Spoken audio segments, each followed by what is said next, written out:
All right, let's just jump right into it. The idea of building a new home for humanity on another planet, it's gotta be one of the most audacious, complex, and frankly, mind-boggling challenges we've ever faced. But what used to be just the stuff of science fiction is now a very real, very detailed blueprint for survival. And we're not talking about some dream for the distant future. This is the stated goal of companies like SpaceX, a completely self-sufficient city with 1 million people living on Mars by 2050. Just think about that for a second. The sheer scale of that ambition is, well, it's just staggering. So you have to ask, right? Is this whole thing just a fantasy? For a long, long time, that's what most people thought. But now, with huge players like SpaceX and NASA actively working together on missions, that line between science fiction and a concrete plan for our future, it is getting blurrier every single day. But that brings up a really basic question. Why? Why would we pour trillions of dollars and risk human lives to leave a planet that seems, perfectly fine? Well, the answer, according to the people planning all this, is that our planet might not be perfectly fine for much longer. See, this whole push for Mars isn't just about the thrill of exploration. It's being sold as a necessity, like a backup plan for the human species. And that's because the data coming in about Earth's long-term health has scientists all over the world sounding some pretty serious alarms. And this number right here really brings the threat home. Earth's average temperature is going up by 0.16 degrees Celsius every single decade, mostly because of our reliance on fossil fuels. Now, that might not sound like a lot, but when you stretch it out over time, the effects are absolutely catastrophic. And that small temperature change kicks off a massive chain reaction. A warmer planet means melting ice, which means a higher risk of floods and other disasters. At the same time, all our pollution is eating away at the ozone layer that protects us, which means more deadly solar radiation gets through. The conclusion that a lot of scientists are reaching is a pretty sobering one. One day, Earth might just not be habitable anymore. Okay, so let's say we accept that we need a plan B, a second home. Why Mars? We've got other neighbors in the solar system. What makes the red planet the one we've got our sights set on? Well, when you actually look at our neighbors, the choice becomes pretty simple. Venus, even though it's closer, is a total non-starter. It's a toxic furnace that's hot enough to melt lead. But Mars, yeah, it's brutally cold, but it has the raw materials we need, like water ice, that makes survival at least theoretically possible.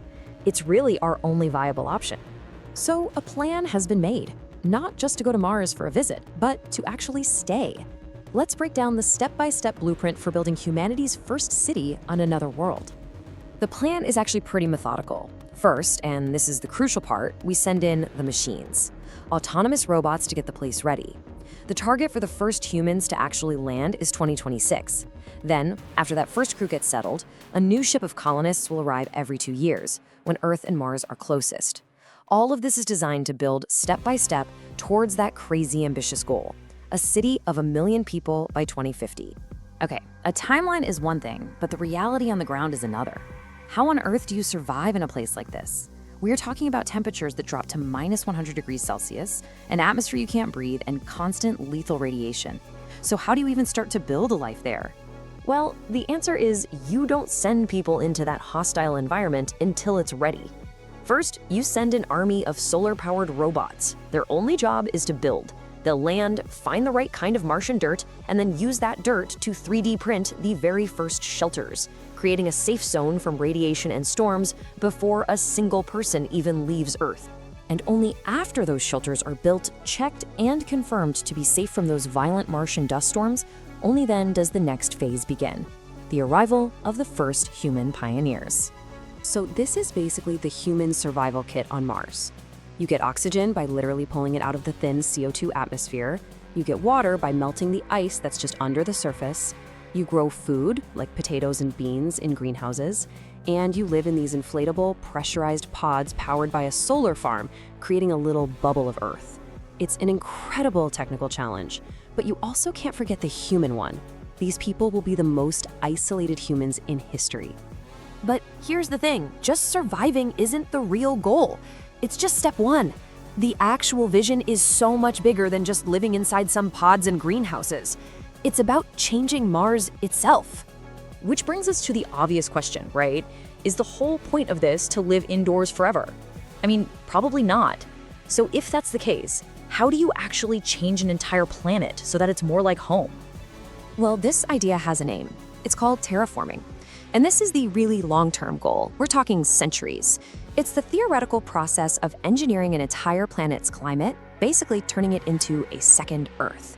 The idea is to heat the planet up, which would release all the frozen gases and water, thickening the atmosphere until one day you could maybe even walk around on the surface without a spacesuit.